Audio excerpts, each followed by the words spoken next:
Nội chiến Angola giai đoạn từ năm 1975 đến năm 2002 về cơ bản là cuộc chiến giữa các bộ lạc.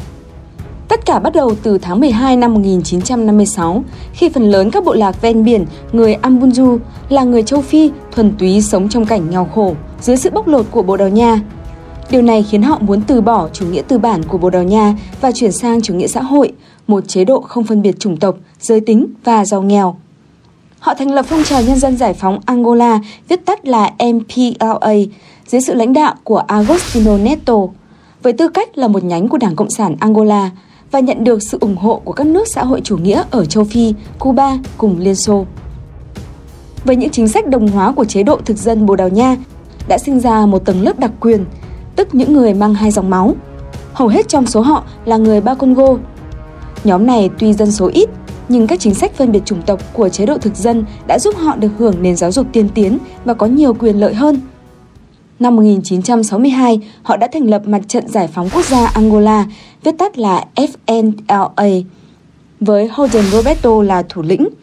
Mục đích của họ là khôi phục đế chế Congo ở phía bắc Angola vào thời kỳ tiền thuộc địa và được hỗ trợ bởi chính phủ Zaire, Hoa Kỳ, Nam Phi. Lúc mới thành lập, Trung Quốc cũng đứng về phía Hoa Kỳ, ủng hộ đảng này và chống lại Liên Xô. Cuối cùng, các bộ lạc người Ovimbundu ở sâu trong nội địa đã liên kết lại với nhau để chống lại sự thống trị của các bộ lạc ven biển. Họ đã thành lập Liên minh Quốc gia vì độc lập hoàn toàn Angola, viết tắt là UNITA, vào năm 1966 và được lãnh đạo bởi Jonas Savimbi, dưới sự tài trợ của Hoa Kỳ và Nam Phi. Trước đây, Savimbi nằm trong giới tinh hoa lãnh đạo FNLA, nhưng đã ly khai để thành lập phong trào của riêng mình, bởi vì ông không thể chấp nhận đường lối độc tài của Roberto.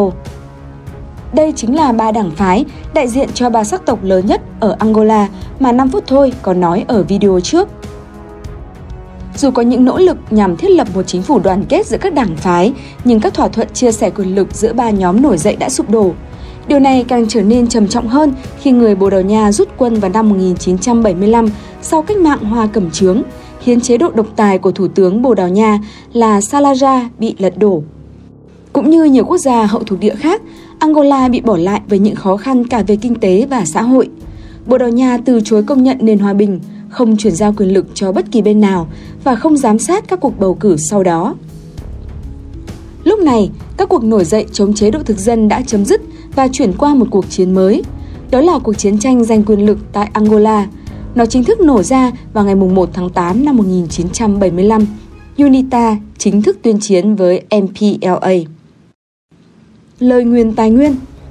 Angola có diện tích lên tới 1.246.700 km2 ở bờ biển phía tây nam của châu Phi, khu vực rất giàu tài nguyên thiên nhiên, trong đó có dầu mỏ, sắt, đồng, bauxit, kim cương và uranium. Sự giàu có về tài nguyên của Angola đã trở thành một phương tiện tài trợ cho cuộc chiến đang diễn ra giữa MPLA và UNITA. Trong những năm nội chiến, UNITA đã chiếm được những khu vực giàu kim cương ở phía đông đất nước, còn MPLA quản lý thủ đô Luanda và khu vực ven biển giàu dầu mỏ. Hai khoáng sản này đã đóng vai trò cung cấp vũ khí và nhiên liệu cũng như tài chính cho các chiến dịch giữa hai bên. Trong những năm 1970, FNLA đã suy yếu, nhưng họ vẫn duy trì quan hệ ổn định với phương Tây và được Pháp tài trợ 1 triệu bảng Anh. Ngoài ra, quân đội đảng này cũng được gửi tới Israel để đào tạo, cũng như việc Israel tài trợ vũ khí thông qua Zaire năm 1970. Ngoài ra, FNLA đã nhận được sự hỗ trợ vũ khí từ Cộng hòa Nhân dân Trung Hoa vào năm 1964, trong khi Hoa Kỳ hỗ trợ tài chính cho FNLA bằng cách chuyển 1/3 ngân sách của mình dành cho Zaire sang cho cả FNLA và UNITA. Điều này khiến FNLA tấn công MPLA ở thủ đô Luanda, nhưng MPLA được Cuba và Liên Xô hậu thuẫn khiến cho cuộc tấn công này bị thất bại. Cuối cùng, FNLA đã chuyển qua tấn công UNITA. Trong khi yếu nhất về sức mạnh quân sự, UNITA lại là đối thủ tiềm năng nhất cho cuộc bầu cử. Nhưng do MPLA đang nắm giữ vị trí quyền lực, đó chính là thủ đô Luanda, khiến FNLA và UNITA đã phải thành lập một chính phủ đối địch ở Huambo và cầu xin sự hỗ trợ từ Nam Phi để giúp lật đổ MPLA. Điều này đã khiến MPLA tiến hành trả đũa với một làn sóng khoảng 40.000 đến 50.000 quân Cuba và giành được quyền kiểm soát thủ phủ Huambo, khiến các nhà lãnh đạo FNLA và UNITA phải sống lưu vong. Riêng khoảng thời gian từ tháng 3 đến tháng 11 năm 1975, Liên Xô có 27 chuyến tàu và 40 chuyến không vận chở vũ khí đến Angola. Năm 1976, Tổ chức Thống nhất Châu Phi OAU đã công nhận MPLA là chính phủ hợp pháp của Angola độc lập. Tới năm 1980, trong khi đảng FNLA ngày càng suy yếu khi sống lưu vong, thì đảng UNITA lại nhận được sự ủng hộ của nước ngoài và tự thành lập một đội quân du kích tinh nhuệ. Ngoài viện trợ từ Hoa Kỳ, UNITA còn được sự hỗ trợ của Nam Phi, với việc chính phủ Nam Phi cung cấp 80 triệu đô la Mỹ vũ khí, đạn dược, thuốc men và huấn luyện quân cho quân đội UNITA. Trong thời gian này, các cuộc giao tranh lan rộng ra phía đông nam Angola. Vào ngày 12 tháng 5 năm 1980, lực lượng quốc phòng Nam Phi SADF đã tiến hành một cuộc tấn công vào tỉnh Huni và bị chính phủ Angola cáo buộc gây thương vong cho dân thường. 9 ngày sau, lực lượng quốc phòng Nam Phi lại tiến hành một cuộc tấn công ở Cuando Cubango, khiến chính phủ Angola đe dọa sẽ trả đũa quân sự.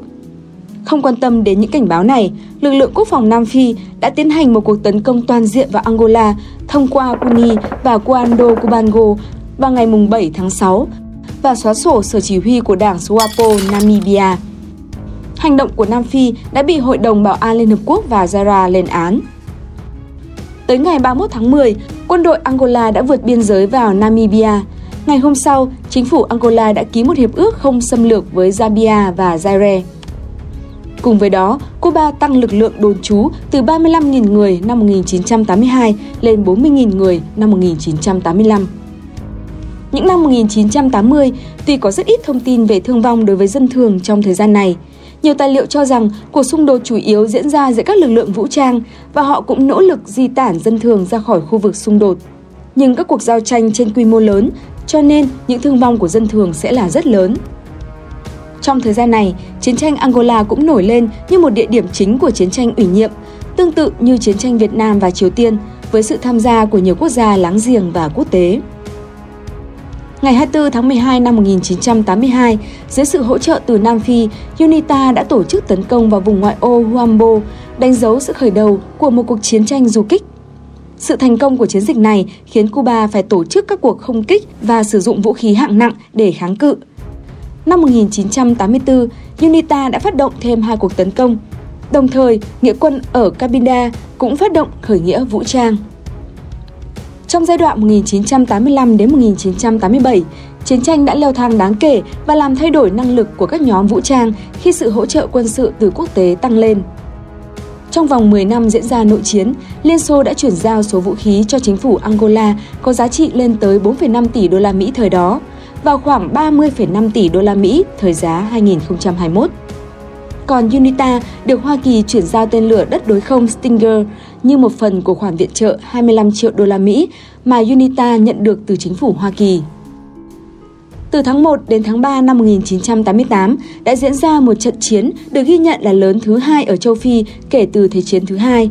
Trong trận chiến này, UNITA và các lực lượng Nam Phi đã sử dụng các loại pháo G5 để tấn công căn cứ của MPLA tại Cuto Cuanavalle, thuộc tỉnh Cuando Cubango. Tới mùng 8 tháng 8 năm 1988, các cuộc đàm phán ngừng bắn bắt đầu diễn ra. Khi chiến tranh lạnh kết thúc, một loạt các cuộc đàm phán quốc tế đã mở đường cho Hiệp định BCC năm 1991. Trong thỏa thuận này bao gồm một lệnh ngừng bắn, quân đội Nam Phi và Cuba rời khỏi Angola và một cuộc bầu cử đa đảng dưới sự giám sát của Liên Hợp Quốc. Năm 1992, UNITA đã thất bại trong cuộc bầu cử đầu tiên, nhưng họ không chấp nhận điều đó. Nội chiến lại tiếp tục nổ ra và bạo lực lan rộng đến các khu vực trước đây chưa từng bị ảnh hưởng. Việc này khiến MPLA tiến hành trả đũa bằng việc giết hại bừa bãi những người ủng hộ UNITA và thường dân thuộc nhóm dân tộc Uvimbundu. Thủ đô Luanda, người dân trang bị dao làm bếp, súng lục, dùi cui, mã tấu, đi từ nhà này sang nhà khác để thảm sát bất cứ ai mà họ nghi thuộc UNITA. Những người ủng hộ MPLA sống ở các vùng do UNITA kiểm soát ở vùng cao nguyên miền Trung đã phải chạy trốn ra khu vực ven biển vì lo sợ bị trả thù. Các lực lượng UNITA và MPLA bắt đầu đặt mìn ở các vùng tranh chấp khu vực nông thôn và tham gia vào các cuộc bạo động chiến thuật chống lại dân thường. Giữa năm 1993, UNITA bắt đầu thực hiện các chiến dịch ném bom các thành phố chiến lược như Quito, Calangé và Huambo. Chiến dịch này khiến những thiệt hại về kinh tế và nhân mạng lớn hơn so với những gì đã xảy ra trong suốt 2 thập kỷ trước đó. Năm 1994, Nghị định thư Lusaka được ký kết, bao gồm một lệnh ngừng bắn cùng chương trình giải ngũ và giải trừ quân bị thành viên UNITA. Tuy nhiên, theo một số báo cáo, giao tranh giữa hai bên vẫn tiếp tục nổ ra. Vào khoảng thời gian giữa tháng 9 năm 1995, mỗi tuần có tới hơn 100 người chết. Năm 1997, cuộc hòa giải dân tộc lại tiếp tục thất bại. Năm 1998, chính phủ Angola đã tổ chức các chiến dịch nhằm tấn công vào các thành trì của UNITA. Trong chiến dịch này, cả chính phủ Angola và phiến quân UNITA đều sử dụng chiến thuật nhắm vào dân thường. Tới tháng 9 năm 1999, quân đội Angola đã phát động chiến dịch nhằm chiếm lại Nharia, Mungo, Andulo và Bailundo, nơi đặt trụ sở của UNITA một năm trước đó. Đến tháng 12, Tổng tham mưu trưởng João de Matos cho biết lực lượng vũ trang Angola đã tiêu diệt tới 80% quân số của UNITA và thu giữ 15.000 tấn thiết bị quân sự. Để cô lập UNITA, chính phủ buộc dân thường ở các vùng nông thôn chịu ảnh hưởng của UNITA phải di rời đến các thành phố lớn. Chiến lược này đã thành công trong việc cô lập UNITA. Để đáp trả hành động này, UNITA đã thực hiện một số cuộc tấn công nhằm vào dân thường. Các chiến binh UNITA đã tấn công Casito vào ngày 7 tháng 5 năm 2001, giết chết 100 người và bắt cóc 60 trẻ em cùng 2 người lớn. Sau đó, UNITA tiếp tục tấn công vào Baía do Cuio và Golungo Alto, một thành phố cách Luanda 200 km về phía đông. Tới tháng 10 năm 2001, quân đội chính phủ đã chiếm và phá hủy căn cứ Epungo Loco của UNITA ở tỉnh Benguela và căn cứ Mufumbo của Kwanza Sul. Cuối cùng, vào ngày 22 tháng 2 năm 2002, Jonas Savimbi, thủ lĩnh của UNITA, đã bị quân đội chính phủ giết chết. Sau cái chết của vị thủ lĩnh, các chỉ huy quân đội của UNITA và MPLA đã gặp nhau tại Kasamba và đồng ý ngừng bắn. Ngày 4 tháng 4 cùng năm, Nghị định thư Lusaka tại Luena được ký kết. Ban lãnh đạo mới của UNITA tuyên bố nhóm phiến quân là một đảng chính trị và chính thức giải ngũ các lực lượng vũ trang vào tháng 8 năm 2002, chấm dứt cuộc nội chiến kéo dài gần 30 năm. Cuộc nội chiến này, ngoài những thiệt hại về kinh tế, nó cũng gây ra một cuộc khủng hoảng nhân đạo thảm khốc ở Angola, khiến 4.280.000 người phải di tản, hơn 100.000 trẻ em bị chia cắt khỏi gia đình. 30% trẻ em Angola chết trước 5 tuổi. 77.000 dân thường là nạn nhân của 15 triệu quả bom mìn đã được sử dụng trong cuộc nội chiến. Họ bị tàn tật, mất một phần cơ thể. Khoảng 500.000 người, chủ yếu là dân thường, đã bị giết hoặc chết vì bệnh tật và đói khát. Cảm ơn các bạn đã xem hết video. Đừng quên nhấn thích, chia sẻ và đăng ký kênh nếu thấy video này hữu ích. Hẹn gặp lại các bạn tại những video tiếp theo.